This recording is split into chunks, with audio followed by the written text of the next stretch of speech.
I remember the night as if it were carved into my skin. The air was heavy, the walls of our house too thin to muffle the sound of anger. My sister's voice cut through the silence like a blade, sharp and venomous. She was older, stronger, and her temper was the kind that left bruises long after the marks faded. I tried to defend myself, but the moment her hand struck my face, I knew resistance was useless. She was the golden child, untouchable. What haunts me more than her violence is what I saw when I looked past her shoulder. My parents, they were there, standing in the doorway watching. My mother's arms were crossed, my father's expression unreadable. Neither stepped forward. Neither raised a hand to stop her. Their silence was louder than her shouting, more painful than the sting of her fists. It wasn't just that they allowed it. It was that they chose not to see me. In that moment, I understood something cruel. My pain was invisible to them. My sister's wrath wasn't just hers. It was a reflection of what my parents believed too. That I didn't matter. That I deserved whatever came my way. I lay on the floor, my cheek throbbing, my heart splitting open with betrayal. She walked away smug, victorious. They turned off the light and left me in the dark. That was the night I stopped believing family meant safety. I was young, but the memory rooted itself deep inside me. Betrayal doesn't always roar. Sometimes it's silent, standing just a few feet away, doing nothing while you break apart. And in that silence, I lost something I would never regain. The belief that love and blood were the same thing. My sister never had to earn love. It was given to her like air, free and unquestioned. From the moment she opened her eyes each morning, my parents seemed to orbit around her, praising the smallest things as though she had hung the stars herself. If she drew a crooked flower, it was a masterpiece. If she shouted at me, it was just her being spirited. And if she hurt me, well, that was sibling rivalry. I quickly learned that in our house, there was a crown, and it belonged to her. She was the golden child, flawless in their eyes, immune to punishment. Her mistakes were forgiven before they were even acknowledged, while my smallest misstep was magnified into proof that I was a disappointment. When I cried after her assault, my mother pressed her lips into a thin line and said, "Don't exaggerate. Sisters fight. You'll forget about it tomorrow." But I didn't forget. I couldn't. Every bruise reminded me that I lived in a home where truth was twisted to fit the narrative of her perfection, invisible. That's what I became. If I spoke, my words floated past them unheard. If I achieved something at school, my father would nod absently and then turn to ask my sister about her day. She didn't need accomplishments. She was the accomplishment. I grew used to shrinking into corners, fading into silence, watching her shine while I withered. They built her pedestal with their own hands, and I was left standing in its shadow, drowning in the ache of being unwanted. The golden child didn't just wear her crown. She wielded it like a weapon. And every time she struck, I realized that my family's love wasn't missing. It had simply never been meant for me. Time has a way of dulling the sharp edges of pain, but some wounds never truly heal. They only learn how to hide beneath the skin. As I grew older, the bruises faded. But the memory of my sister's assault and my parents' silence lingered like a shadow that followed me everywhere. My sister, of course, flourished in the spotlight they created for her. She strutted through life with the confidence of someone who had never known consequence. Reckless spending, broken friendships, failed jobs, none of it mattered. Each mistake was swept under the rug, paid for with my parents' money and excused with their endless justifications. To them, she was still the chosen one, their pride, their treasure. I, on the other hand, learned to survive in silence. While she lived extravagantly, I worked small jobs after school, saving coins in secret, determined never to need them. My parents noticed, but they mistook my independence for rebellion. To them, I was ungrateful, distant, even selfish for not joining in the worship of their golden child. Nights were the hardest. I would lie awake, staring at the ceiling, replaying that moment over and over, the strike of her hand, the emptiness in their eyes, the cruel weight of being invisible. That memory was no longer just a scar. It became the foundation of who I was, I trusted no one easily, and I built walls high enough that even kindness struggled to climb over them. Yet, in that quiet suffering, I found a strange strength. While she wasted her youth chasing attention and indulgence, I was slowly building something far more valuable: resilience. Every insult, every silence, every betrayal was a lesson. They had broken me once, but I was already learning how to rise in ways they could never imagine. It happened on a night that should have been ordinary, a family dinner at a crowded restaurant. The air smelled of roasted spices and laughter drifted from the tables around us. For a moment I thought maybe, just maybe, we could pretend to be a normal family. But I should have known better. My sister lived for audiences, and that night she had one. With her glass of wine in hand, and her voice pitched just loud enough for the nearby tables to hear, she began telling stories, half-truths twisted into mockery, each one designed to make me the punchline. She laughed at my clothes, my job, even the way I spoke. The strangers around us chuckled politely, not realizing they were clapping for cruelty. I felt the heat rise to my face, shame burning through me like fire. I looked to my parents, silently begging for them to stop her. Instead, my mother giggled along, and my father raised his glass in approval. Their betrayal was casual, effortless, an old habit too deeply ingrained to break. Finally, I couldn't hold it in any longer. My voice shook as I told her to stop, to respect me just once. But instead of silencing her, my parents turned on me. "Don't ruin the evening," my father snapped. "Why must you always cause drama?" My mother's eyes narrowed with the same coldness I had known my whole life, and that was the moment, the breaking point. I stood, hands trembling, the laughter of strangers still echoing in my ears. I looked at them all, the family that was supposed to protect me but only ever tore me down. And I swore under my breath, one day, you'll regret everything you've done. That night something inside me snapped, and another part of me finally woke up. The night of the restaurant humiliation became the line I could no longer step back from. For years I had swallowed their cruelty, convinced myself that if I endured a little longer, maybe things would change. But as I lay awake that night, staring at the cracks in my ceiling, I realized the truth. Nothing would ever change. My family didn't just fail to love me. They chose not to, and I couldn't keep choosing them. Leaving wasn't easy. I didn't storm out with a suitcase and dramatic words. Instead, I slipped away quietly, as if I had always been a ghost in their lives. I packed my clothes, my books, and the small envelope of savings I had scraped together from part-time jobs. No one asked me where I was going. No one tried to stop me. Their silence was the final confirmation that I had made the right choice. Life outside their walls was both terrifying and liberating. I rented a cramped room above a noisy bakery, where the smell of bread clung to my clothes. I worked 2 jobs, studying during the day and waiting tables at night. Every dollar I earned was proof that I didn't need their approval to survive. Every step I took away from them felt like breathing fresh air for the first time. But independence carried its own loneliness. I watched my classmates laugh with families who cheered them on at graduations and birthdays, and I felt the hollow ache of what I had lost, or perhaps what I had never truly had. Bitterness curled inside me like a second heartbeat, a reminder that even freedom comes with scars. Yet, in that bitterness, there was strength. With no one to fall back on, I learned resilience. With no applause, I found motivation in proving myself to myself. Slowly, I built a life brick by brick: education, a stable job, and a sense of identity untangled from the shadows of my family. I was no longer their scapegoat or their punching bag. I was my own person, and though I carried the weight of betrayal, I also carried something stronger: the unshakable will to rise, even when no one wanted to see me stand. From a distance, it looked as though my sister's life was gilded in gold.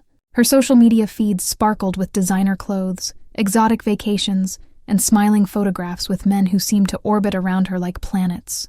To the world, she was still the golden child, adored and untouchable. But I had learned long ago that appearances could be carefully constructed lies.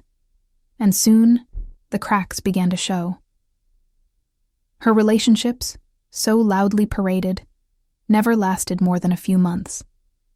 One by one, boyfriends disappeared, leaving her with nothing but whispered gossip and bitter tears. She spent recklessly, throwing money at luxuries to fill the void inside her. as though handbags and champagne could mask the emptiness. The pedestal my parents had built for her began to wobble, though they pretended not to notice. The truth was, their own world was collapsing too.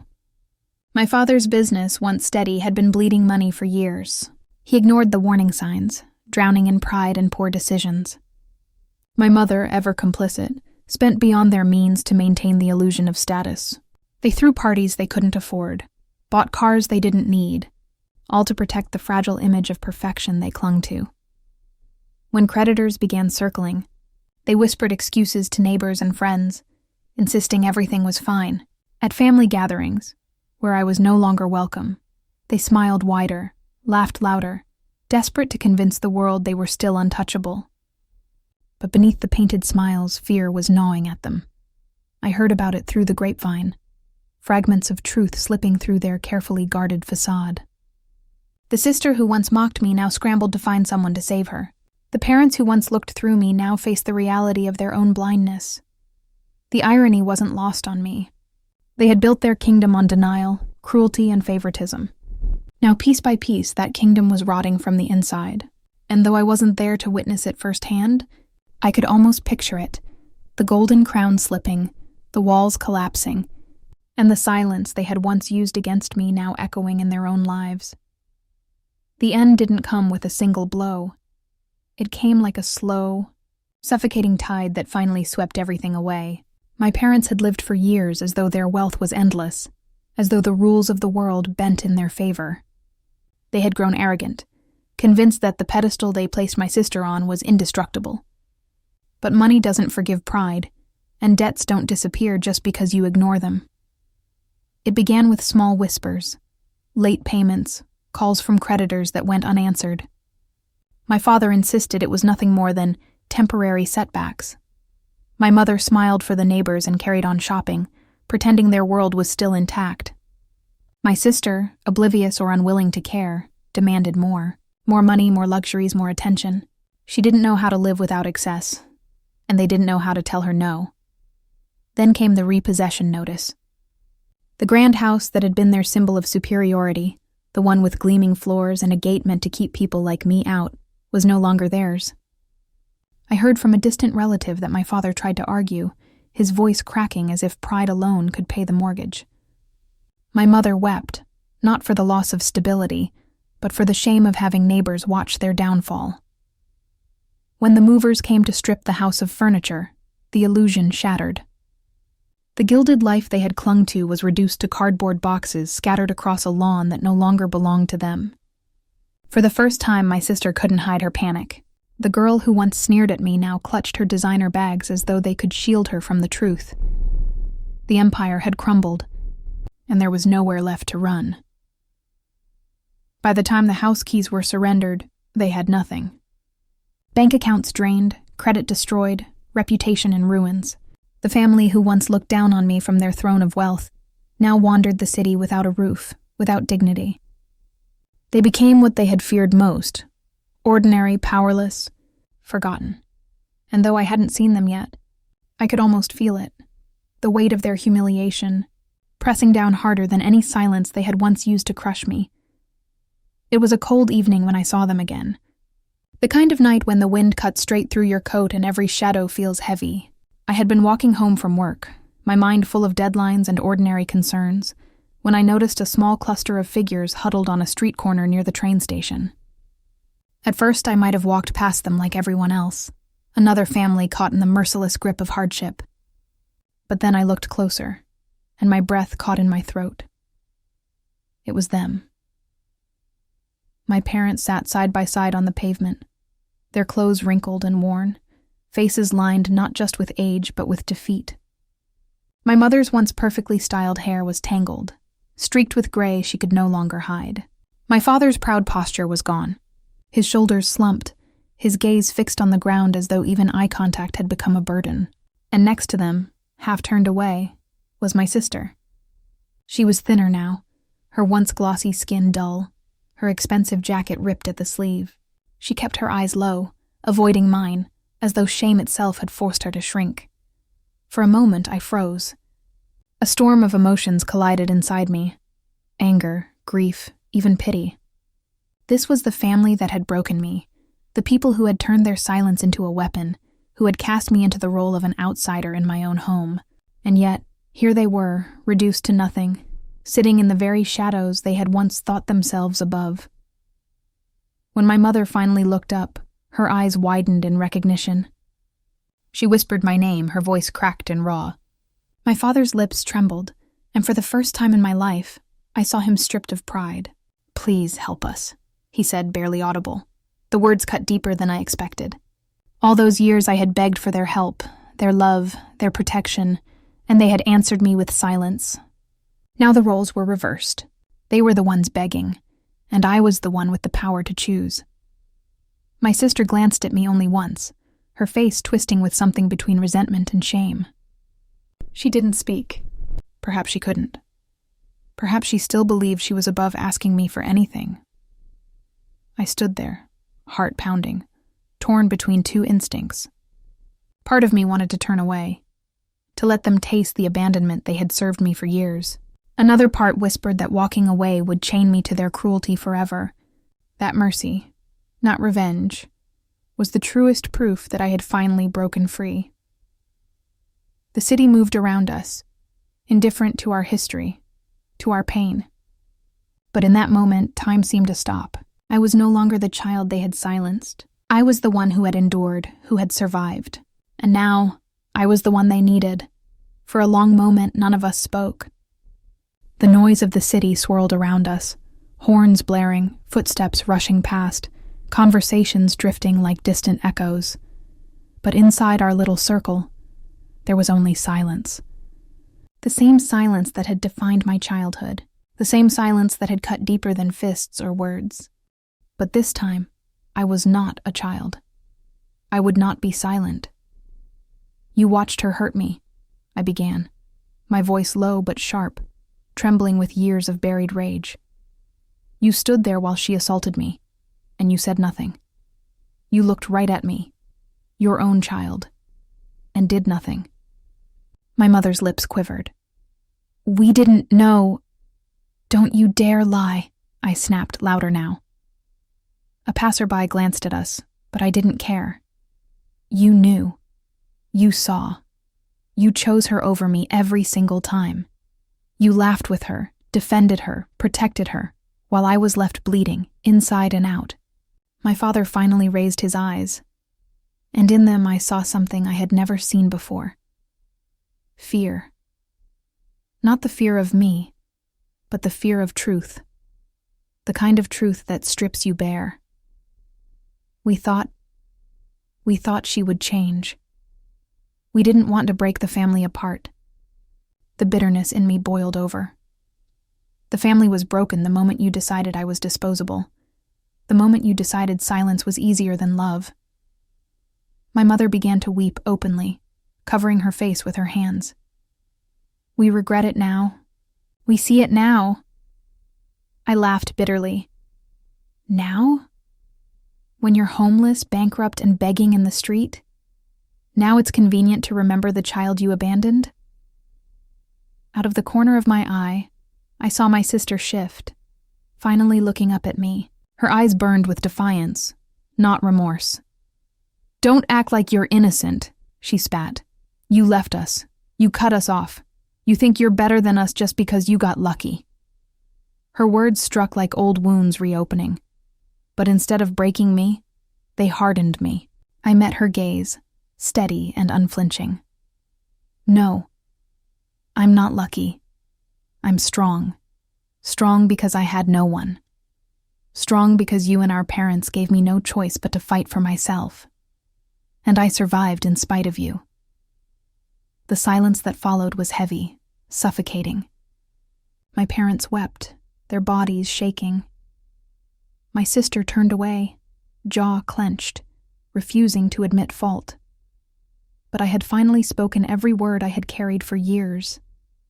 The venom that had once poisoned me was gone, poured out into the night air, and in that moment, standing before their broken forms, I realized something powerful.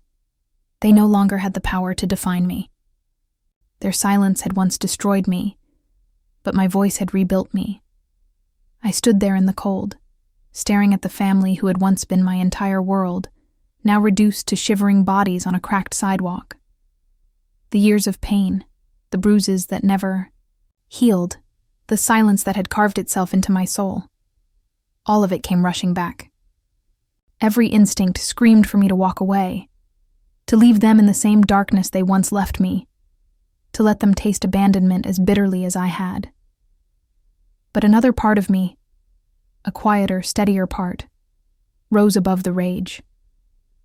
I had built my life from nothing. I had crawled out of their shadows, brick by brick, into a world where I finally belonged to myself. If I walked away now, I realized, their cruelty would still own me. I didn't want to be chained to that anymore. I took a slow breath, then reached into my bag. From it, I pulled the groceries I had bought on my way home: a loaf of bread, some fruit, a bottle of water. My mother's eyes widened as I knelt and placed them gently in front of her. My father whispered a hoarse, "Thank you." His pride cracked beyond repair. But when my sister reached for the food, our eyes met. I held her gaze, steady and unflinching, and spoke words I had waited my whole life to say. "This doesn't erase what you did. None of it. I won't pretend it never happened. I'll give you food, but you will never again have power over me. Not through fear, not through shame, not through silence." Her lips parted as though to speak, but no words came. For the first time, I saw something that looked almost like defeat flicker across her face. I straightened, my heart heavy, but strangely light at the same time. They wanted more. Shelter, money, a place back in my life. But I couldn't give them that. Not because I was cruel, but because I was finally free. Forgiveness, I realized, wasn't about them at all. It wasn't about excusing what they had done, or pretending the past hadn't happened. Forgiveness was for me. It was the key that unlocked the last chain tying me to their betrayal. By choosing mercy, not blind acceptance, but mercy on my terms, I chose freedom. As I turned to walk away, I heard my mother's sobs echo against the concrete. My father called my name, voice cracking with desperation. My sister remained silent, her pride warring with hunger. But I didn't look back. They may be homeless and begging, but I am free. Their silence once broke me, but my silence now saves me. And for the first time in my life, I walked into the night carrying not the weight of their betrayal, but the strength of my own survival.